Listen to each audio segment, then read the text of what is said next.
The true reason why the F-22 Raptor can kill anything in the sky.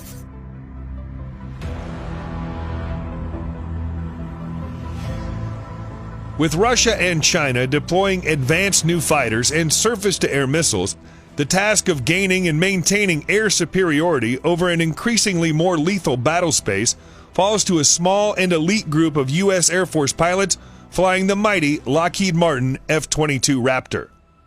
Conceived during the waning years of the Cold War, the stealthy, high-flying, supersonically cruising Raptor was designed to defeat the most fearsome weapons the Soviet Union could hurl at the United States and NATO during a Third World War in Europe.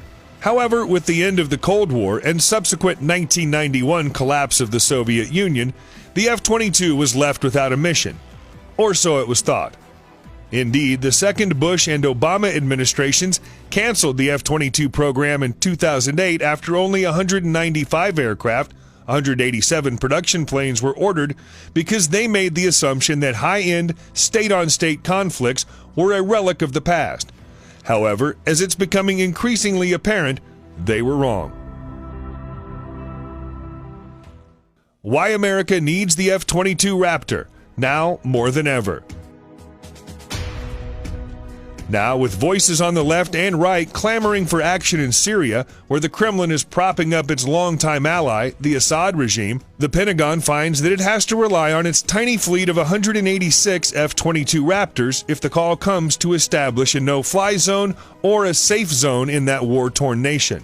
The Raptor is the only operational combat aircraft that the United States operates that Washington can rely on to take on and defeat advanced air defenses such as the Panzer S-1, S-300 V4, and S-400 that Moscow has dispatched to Syria. Moreover, it's the only aircraft in the U.S. Air Force inventory that possesses a huge performance overmatch against late-generation Russian fighters such as the Su-30SM Flanker H and the Su-35S Flanker E, both of which the Kremlin has also deployed to the region. Our role is to kick down the door, First Fighter Wing Commander Colonel Pete Fessler, a veteran F-22 Raptor pilot, told me during a visit to Langley Air Force Base in Virginia. We are, without a doubt, on the leading edge of whatever force you're going to send because we have an airplane that has a capability that no one else has.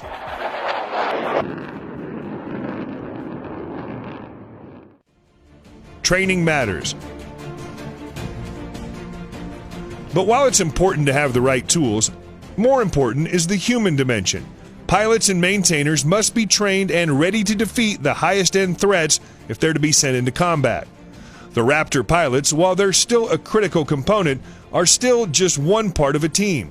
Nothing's going to happen unless the maintainers can get the airplanes running. The low observable maintainers can keep the skin healthy, the munitions guys can build the bombs and missiles, and the weapons loaders can get them on the airplane.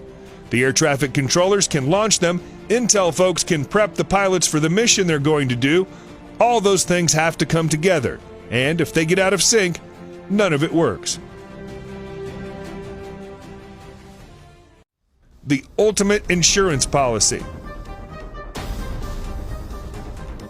In many ways, the Raptor is the U.S. Air Force's insurance policy. While the rest of the Air Force has been preparing for and fighting low-intensity warfare scenarios, as an elite vanguard force, the Raptor fleet has focused almost exclusively on defeating the highest-end threats. We've been focused on the high-end threat all along, Fessler said. In fact, the departure from standard for us is the times we go over to Operation Inherent Resolve, the counter-ISIS campaign, and do the close air support type missions over there. Low-intensity conflict is not our bread and butter. Even since the earliest days when the Raptor entered operational testing in 2002, the F-22 has performed incredibly well in simulated combat, amassing lopsided victories in the air even when flying against the most challenging simulated threats. Advanced Russian fighters such as the Su-35 and the S-300 V4 and S-400, it's exceedingly rare for the F-22 to be shot down. Losses in the F-22 are a rarity regardless of the threat we're training against, Fessler said.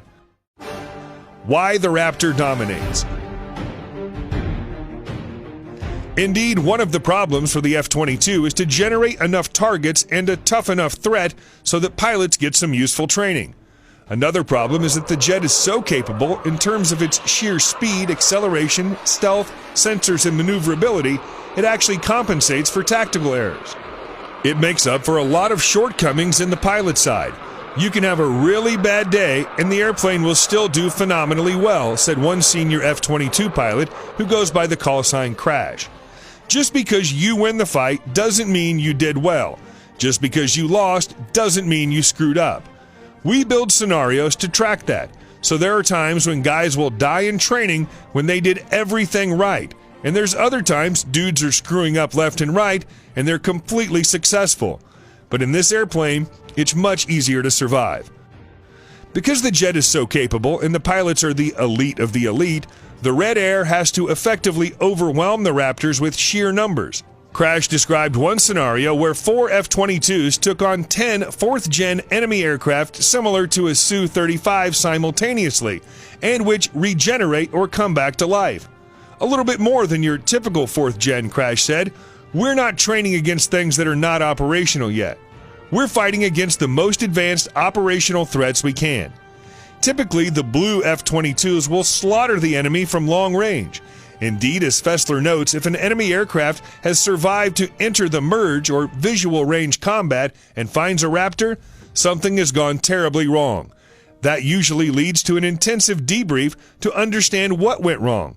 Indeed, all of the pilots I spoke to unanimously told me that the debrief is the most important part of a training sortie. Nonetheless, F-22 pilots train extensively for a visual range fight.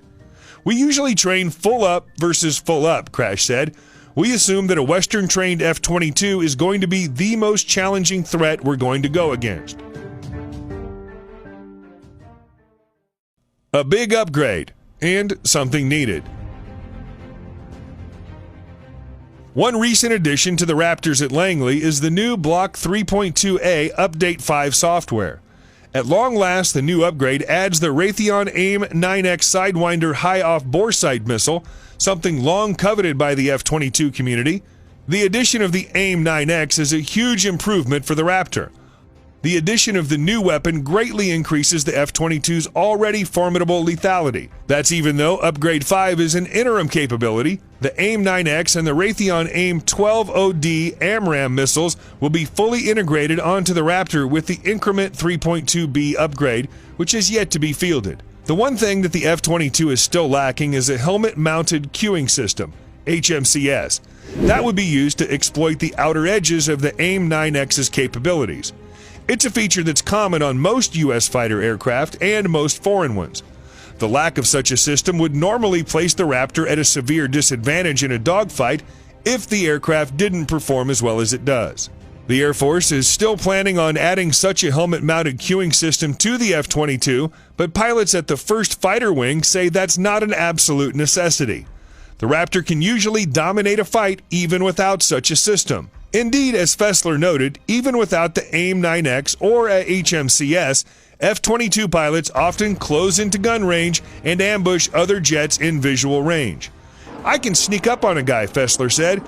In the F-22, I convert on guys and they never even see you there. You roll up right behind them and go, "Why waste a missile when you have a gun?"